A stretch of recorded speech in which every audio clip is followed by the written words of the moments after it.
Assalamualaikum warahmatullahi wabarakatuh. My name is Hanani Norahmi. I'm from class B regular morning. So in this video, I would like to explain about language testing and assessment. Before I'm going to explain, I want to ask why tests are scary for certain students. Yes, it's because some students get anxiety with the test and making them unable to answer with under pressure. So I'm going to explain what's the purpose of this subject. What's the purpose of language testing and assessment? Test doesn't need to degrading you. This subject expects you as a teacher to encourage your student confidence, to get learning experience, to realize students' development, and to get their best performance. Is assessment synonym with testing? No, it is not. Assessment is more encompassing than testing. An ongoing process to ensure that the course or class objective and goals are met. Assessment is primarily concerned with providing teachers and or student with feedback information. Jadi, asesmen itu kurang lebih seperti kita mengevaluasi dalam suatu akhir kegiatan atau pembelajaran. Nah, jadi asesmen itu bukan seperti kita menghadapi sebuah tes, bukan. Jadi, asesmen itu seperti saran atau feedback untuk pembelajaran berikutnya gitu loh. Jadi, kalau misalnya dalam suatu pembelajaran di akhir semester kita akan mengadakan evaluasi dan menanyakan apa kekurangan dan kelebihan selama pembelajaran satu semester terakhir begitu. Jadi apa saja sih bentuk dari asesmen itu? Nah, asesmen sendiri terbagi menjadi 4, yaitu formative assessment, summative assessment, self-assessment, dan peer assessment. Dan setelah ini saya akan menjelaskan 4 asesmen tersebut dengan lebih detail. Definition of formative assessment refers to observation which allow one to determine the degree to which students know or are able to perform a given task. It involves all those activities assigned by teachers and student performance which provide information used as feedback so that teaching may meet student needs. It can also include teacher assessment feedback and feed forward. Nah, penilaian formatif ini mengacu ke guru dalam mengobservasi siswa dalam kelas. Apakah murid bisa menyelesaikan tugas yang diberikan atau tidak? Biasanya guru memberikan kegiatan yang bertujuan untuk mengukur kemampuan siswa. Dan yang selanjutnya adalah definition of summative assessment, usually carried out at the conclusion of a unit's instruction, activity, or plan in order to assess acquired knowledge and skills at that particular point in time. It usually serves the purpose of giving a grade or making a judgment about the student achievement in the course. Nah, jadi tujuan asesmen itu juga sebagai masukan guru dan murid sebagai informasi apa yang perlu diperbaiki dalam pengajaran berikutnya. Banyak institusi yang menggunakan asesmen secara lokal dan secara umum, khususnya di bidang pengajaran bahasa. Kalau summative assessment biasa dilakukan di akhir pelajaran, kegiatan, dan dalam batas waktu tertentu. Lazimnya ini digunakan di kursus saja. Biasanya dipakai untuk mengukur atau menyimpulkan apa yang sudah didapat murid pada pelajaran tertentu. Contohnya seperti final exam atau UAS, akhir ujian semester, bisa disebut dalam summative assessment atau general proficiency exams. Jadi hasil dari summative ini biasa dijadikan bahan untuk evaluasi, tapi tidak selalu juga hasilnya dipakai untuk evaluasi. And now we move on to the 4th assessment, is definition of self-assessment. Occurs when an appraisal instrument is self-administered for the specific purpose of providing performance feedback, diagnosis, and prescription recommendation rather than a pass or fail decision. Students engage in a systematic review of their progress and achievement.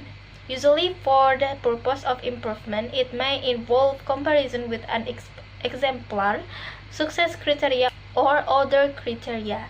It may also involve critiquing one's own work or a description of the achievement obtained. Jadi kalau kita punya tujuan khusus untuk menilai kemampuan dalam diri kita, itu bisa disebut dengan self-assessment. Mendiagnosa, so we can this for ourselves. Tes ini bukan menentukan kita berhasil atau gagal. Guru bisa bertanya terhadap murid untuk menggunakan self-assessment dengan menggunakan kriteria mereka, dan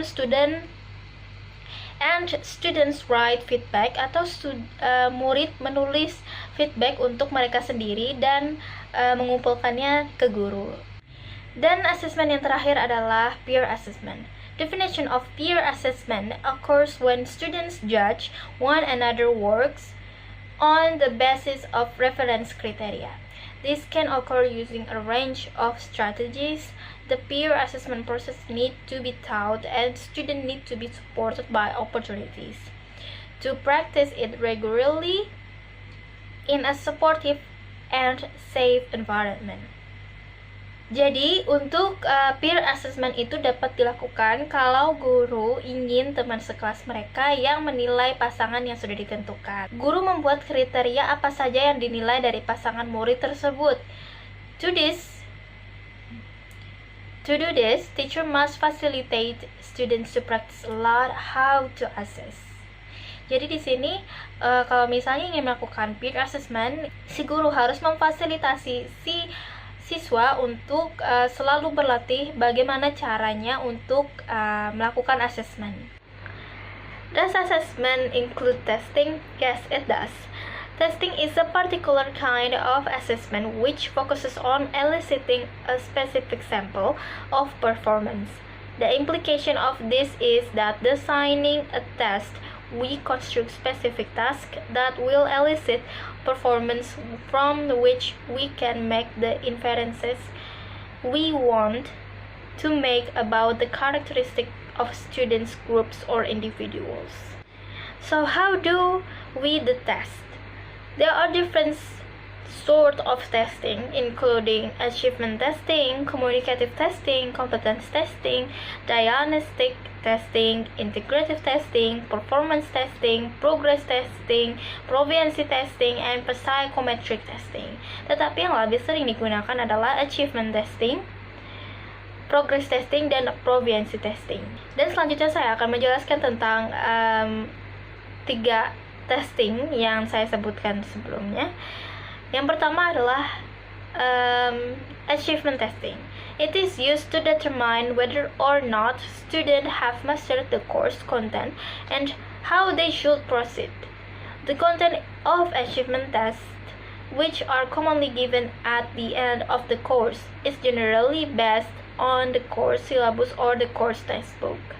Achievement testing ini digunakan ketika guru ingin tahu apakah murid sudah memahami dan sudah menguasai konten dan pembelajaran yang sudah diajarkan, dan bagaimana murid bisa melanjutkan pencapaiannya.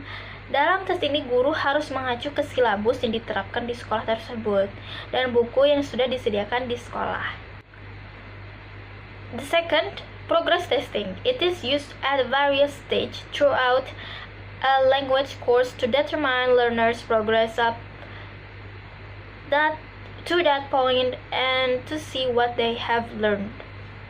Progress testing ini biasanya digunakan untuk mengetahui secara bertahap apa yang sudah murid kuasai dalam pelajaran tertentu, atau untuk mengetahui progres pembelajarannya sampai mana.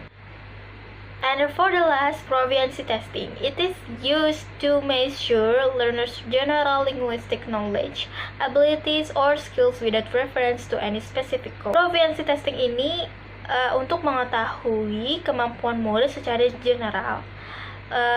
Contohnya seperti pengetahuan linguistik murid. Ada beberapa kasus tes ini dipakai untuk menunjukkan apakah murid yang mengambil kursus di luar sekolah secara resmi bisa mempunyai pengetahuan bahasa secara umum atau tidak.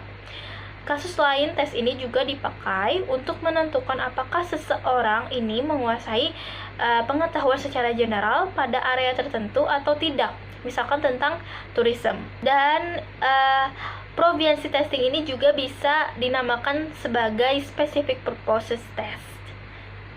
And that's for my explanation, and thank you so much for watching this video, and I hope I can see you soon. Thank you. Wassalamualaikum warahmatullahi wabarakatuh.